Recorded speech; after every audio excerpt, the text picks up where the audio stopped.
Yes, this is the time to discuss about the EVMs. Throughout the world, 122 countries, there is no EVM system, including the leading countries.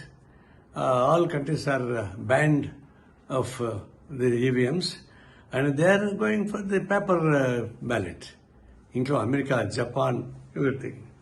Such a worldwide accepted of that EVMs is doubtful. Then why this India is not accepting that? Now this is time. All democratic progressive elements put together and see that this momentum should be developed throughout India about the EVMs. And the next elections, EVM should not be here. Such a movement, it is necessary, and we demand the central government also should discuss about this and withdraw the EVMs. Otherwise, it is encouraging the false and manipulated results.